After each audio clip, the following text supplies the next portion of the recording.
Hello आणि नमस्कार. Growing मॉममध्ये तुम्हा सर्वांचं स्वागत आहे. आता जून महिन्यात शाळा सुरू झालेल्या आहेत. त्यानंतर काही काही शाळांच्या जुलैमध्ये लगेचच युनिट टेस्ट असतात. तर त्याआधी आम्हाला क्लासमध्ये सुद्धा टेस्ट कंडक्ट करावे लागतात. तर त्यासाठी मी क्वेश्चन पेपर काढायला सुरुवात केली. सकाळी पहिल्यांदा चहा वगैरे घेतला आणि त्यानंतर सुरुवात केली, कारण की त्यावेळेला रुद्राचा मूड फ्रेश असतो, तो खेळत असतो. त्यामुळं मी पहिल्यांदा लॅपटॉपवरती क्वेश्चन पेपर काढते. आणि आता कसं आहे, पावसाळा आहे, तर कधी कधी लाईटचाही काही भरोसा नसतो. त्यामुळं प्रिंटआउट लवकरात लवकर काढून ठेवलेल्या बऱ्या असतात, म्हणजे आपलं टाईम टेबल डिस्टर्ब होत नाही. आणि हे सगळं करत असताना रुद्रला पण पाहायचं असतं की मी काय करते. तर त्याला ते कीबोर्ड वगैरे हात लावायचा असतो, त्यामुळं मध्ये मध्ये तो येतच होता. कसा बसा क्वेश्चन पेपर काढला आणि त्यानंतर मग मी पुढचे जे काय घरातले कामं आहेत ती करायला घेतली. घरातले कांदे बटाटे वगैरे सगळं काही संपलं होतं. तर मी सकाळी खाली आमच्याकडे गेटच्या बाहेर टेम्पो येत असतो, तर तिथून कांदे बटाटे लसूण वगैरे सगळं आणलं. पण मी आणलेलं लसूण रुद्रने सगळा घरभर केला होता.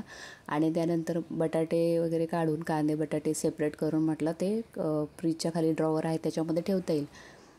पण काय झालं की 2 दिवसापूर्वी फ्रीज डिफ्रोज केला होता. तर खालच्या त्या ट्रेमध्ये सुद्धा पाणी सांडलेलं थोडंसं. आणि तिथले लसूण वगैरे संपलेला होता, तर मी काही नीट लक्ष दिलं नव्हतं. तर तिथे खूप पाणी वगैरे होतं खाली, आणि खाली त्याच्या स्टँड नसल्यामुळे वेगळं असं. तर तिथल्या जे मध्ये थोडंसं जे याचं ट्रेसाठीचं जे ड्रॉवर सेक्शनसाठी जे अरेंजमेंट आहे, तर तिथे थोडंसं कचरा साठला होता. तर मी तो ब्रशने सगळा काढला, कारण फ्रीज सरकवायचं म्हटलं तर बाकीच्या पण वस्तू सरकवाव्या लागतील. आता जेव्हा माझं हे क्वेश्चन पेपरचं काम पूर्ण होईल ना, त्यानंतर मग आम्ही काय करणार आहोत की हे मांडण्या लावून घ्यायच्यात. मी खूप दिवसांपासून म्हणते की मांडण्या लावायच्यात वरती, कारण त्यांना हँग केलेलं नाही आहे किंवा खिळ्याने असं सेटल पण केलेलं नाही आहे. आणि आता रुद्र पण वस्तू घ्यायला जातो, तर भीती वाटते की त्या फक्त उभी आहे ना ती मांडणी, त्याला काही अटॅच केलेलं नाही आहे भिंतीला. तर त्यामुळं पहिल्यांदा ते काम पूर्ण करून घ्यायचं आहे. त्यावेळेस बघूया फ्रीज तिथेच ठेवायचा की थोडासा दुसरीकडे त्याची जागा हलवायची, कारण किचनमध्ये तशी जागा कमी पडते. आणि जर तो पहिल्या फ्रंट साईडला ठेवला तर काय होईल की जाण्या येण्याचा रस्ता खूप छोटासा होईल. बघूया काय करता येईल ते पहिल्यांदा सगळं क्लीन करून घेतलं. त्याच्यावरती थोडेसे पेपर टाकले आणि त्यात फक्त बटाटे घातले. आपण जर कांदे बटाटे एकत्र ठेवले तर काय होतं की बटाट्यांना लवकर मोड यायला लागतात. त्यामुळं बटाटे आणि कांदे थोडे सेपरेट ठेवायचे.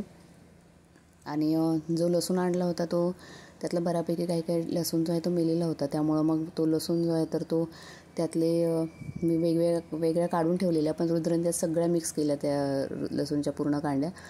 तर म्हटलेलं की तो खराब वाटतो, तो आधी बघूया निवडून ठेवूया एकत्र व्यवस्थित, आणि नंतर मग फ्रीजमध्ये ठेवता येईल तो. पण त्यासाठी काही आता वेळ नाही, म्हणून म्हटलं तो फक्त सेपरेट ठेवूया आणि सुरुवातीला पटापट तो वापरून टाकूया. पाहिलं असेल तुम्ही आता की रुद्रने कसे बटाटे सगळीकडे पसरवून ठेवलेले आहेत. मी एक काम करत होते तोपर्यंत त्याने बाकीचे कामं वाढवून ठेवली. आणि कांदे पण जे आहेत तर ते घेऊन तो त्या जाळीमध्ये ठेवायचे होते, तर ते सुद्धा तिकडे तो खेळत बसलेला.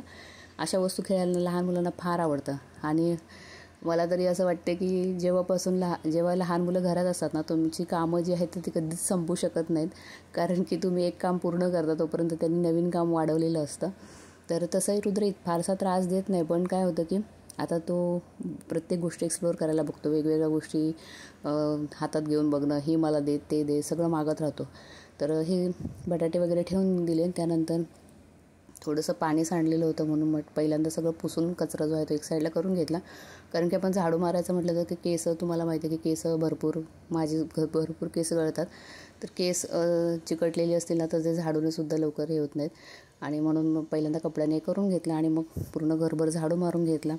इकडे तुम्ही पाहू शकता की रुद्रची चटईवरती कसं सगळीकडे लसणाचा सगळा काचोळा जो आहे तो इकडे तिकडे पडलेला आहे. तर आई तोपर्यंत रुद्रला घेऊन शेजारी गेल्या होत्या, म्हटलं तोपर्यंत झाडू मारून घेता येईल. तर त्याची चटई उचलली, पूर्ण घर जे आहे ते स्वच्छ झाडून घेतलं. आता हा झाडू फार जुना झालेला, मी नवीन झाडू आणलेला आहे. त्यानंतर ब्लॉग शूट करायला मला टाईमच मिळाला नाही, कारण की मी क्वेश्चन पेपर काढण्यात बिझी आहे. तर जेव्हा ते क्वेश्चन पेपर काढून येईल तेव्हा नेक्स्ट शूट करेल. आता हे व्हॉइस ओव्हर द्यायलासुद्धा मला उशीर झाला आहे. त्यानंतर पुढच्यांची अरेंजमेंट थोडीशी चेंज केली. म्हटलं रुद्रची सायकल जी आहे तर ती आतमध्ये घेऊया, म्हणजे रुद्रच्या सायकलला जरा जागा होईल, कारण बाहेर पॅसेज भरपूर मोठा आहे. पण काय होतं की पाऊस जेव्हा जोरात येतो तेव्हा पाणी आतमध्ये येतं आणि मग ती ओली होऊन जाते सायकल. त्यामुळे एक साईडला ठेवलेली आहे, पण आता आतमध्ये घेऊन, कारण बाहेरचं असंही तिचा वापर करता येत नाही, आतमध्ये घेऊन धुवून काढली मी तिला आता.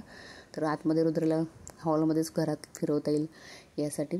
त्यानंतर दिवाबत्ती केली आंघोळ वगैरे झाल्यानंतर. आणि रुद्राला फार आवडतं देवपूजा करायला.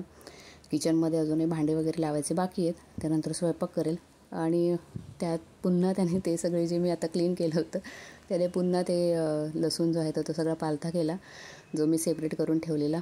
आणि तो मस्तपैकी त्याच्यात खेळत होता, इकडे तिकडे चालू होतं. त्याच्या वस्तू पण होत्या आणि त्याचबरोबर ते खेळत होता.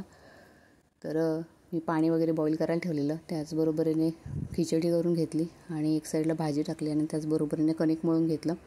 हे जे पीठ आणलेलं रेडीमेड आणलेलं तर ते लवकर भिजतं आणि मग ते फार पातळ होऊन जातं. आणि मला पातळ पिठाच्या जे काय हे करायला येत नाहीत चपात्या, म्हणून मी कडकच असताना त्याला लाटून घेते.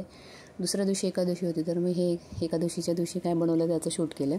तर बटाट्याची ही आपण शेंगदाण्याची आमटी करतो, तर त्याच्यात थोडं मिरची आणि बटाटे वगैरे ॲड करून शेंगदाण्याची आमटी करून घेतली.